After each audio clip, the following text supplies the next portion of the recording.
Ma'am, লাস্টের পেটের বাচ্চাটা এখনো জীবিত আছে। বাচ্চাটা রেসপন্স করছে, দেখে মনে হচ্ছে এখনই ডেলিভারি হয়ে যাবে। বাচ্চাটা পোস্টমর্টমের পরেও মরেনি ম্যাম। আলিয়ার কথা শুনে শঙ্কিত তাসনিম। আরও ম্যাড আলিয়া, মৃত লাশের ডেড বডির বেবি কীভাবে রেসপন্স করে? আলিয়া বলে, জি ম্যাম, লাশটা নড়াচড়া করছে, আমার মনে হচ্ছে উনি জীবিত ম্যাম। তুমি কি পাগল? পোস্টমর্টেম করা লাশের বডিতে তার সন্তান জীবিত থাকে কিভাবে? আমরা সব রকম পরীক্ষা করেই দেখেছি মা আর সন্তান দুজনই মৃত। ঘড়িতে রাত তখন 3:30 হবে।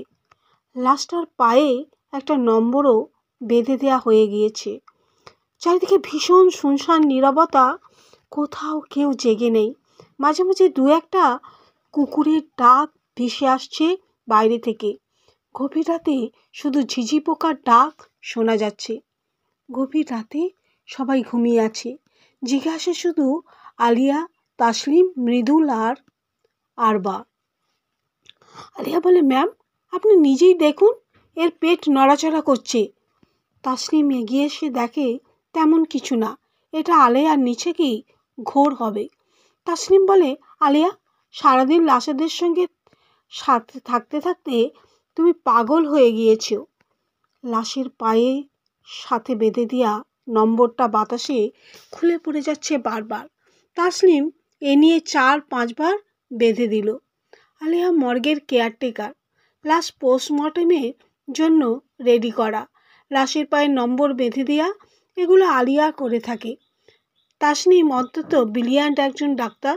তাসনিমের বাবাও অনেক বড় একজন ডাক্তার। এই হসপিটালে চাকরি করতে এসে মৃদুলের সাথে রিলেশন হয় তাসনিমের। তাসনিমের বাবা এ বিয়েতে রাজি নন। মেয়ের অনিচ্ছা সত্ত্বেও সে তার বোনের ছেলে আরবার সাথে বিয়ে দিয়ে দেয় তাসনিমের। এই একই হসপিটালে চাকরি করছি 3 জন। আলিয়া আবারও চিৎকার করে উঠল, ম্যাম, স্যারকে ডাকুন না প্লিজ, এনার সিজার করুন এখনই, এর বেবিটা বেঁচে আছে ম্যাম। দেখুন কিভাবে চিৎকার দিয়ে কাঁদছে আলিয়া। খেয়াল করে দেখে লাশটি তার দিকে তাকিয়ে আছে। আলিয়া ভয়ে ছুটে গিয়ে পড়ে। তাসনিম এগিয়ে এসে দেখে মৃত মেয়েটির পেট নড়াচড়া করছে। তাসনিম ভয়ানকভাবে চমকে যায়, এটা কিভাবে পসিবল? পয়জন খেয়ে একটা মেয়ে মারা গিয়েছে, তার বেবি কিভাবে বেঁচে থাকতে পারে?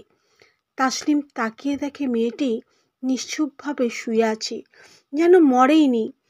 মায়াবী দেখতে মেয়েটা দেখে মনে হচ্ছে মেয়েটা কিছু বলবে, কিন্তু এটা কিভাবে সম্ভব?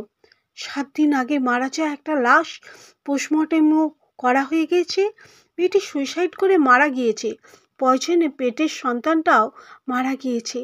এখন কিভাবে সম্ভব তার পেটের সন্তান বেঁচে থাকাটা? তাসনিম ডাক্তার মৃদুলকে সাথে সাথে ফোন দেন। মৃদুল একবারও ফোন তুলছে না। অনেকক্ষণ পরে ফোন তুলে বলল, কি হয়েছে তাসনিম? তাসনিম বলে, একটা ভয়ানক ঘটনা ঘটেছে, একটা লাশ রেসপন্স করছে, প্লিজ দ্রুত এসো। মৃদুল বলে, এটা কোনো ভয়ানক ঘটনা হলো? আমরা অনেক সময় মৃত ভাবি, কিন্তু আসলে ওরা মৃত না, জীবিতই থাকে।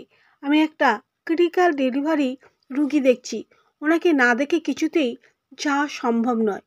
তাসনিম বলে, মৃদুল, এত রাতে কোথা থেকে রুগী এসেছে তোমার কাছে? মৃদুল কোনো কথা না বলে ফোনটা কেটে দিয়ে আধা ঘন্টা পরে তাসনিমের কাছে যায়। মর্গে তাসনিম আর আলিয়ার লাশটা নিয়ে বসে আছে। মৃদু এগিয়ে আসতেই আলিয়া হাঁপিয়ে এসে পড়ে। আলিয়া মৃদুলকে বলে, স্যার দেখুন না, এই লাশটা পোস্টমর্টমের পরেও এর বেবি জীবিত আছে। মৃদুল বলে, তোমরাও না, কমন সেন্স নেই তোমাদের। অনেক সময় মৃত বনে হয়, এমন অনেক মানুষ জীবিতই থাকে। মৃদুল এগিয়ে গিয়ে বলে, উনি এখানে? ওনার তো কাল সকালে ডেলিভারি হওয়ার কথা, আমি বলেই দিয়েছি। উনি এতক্ষণ আমার রুমেই ছিলেন। আলিয়া বলে, হোয়াট? উনি মারা গিয়েছেন আরও 7 দিন আগে।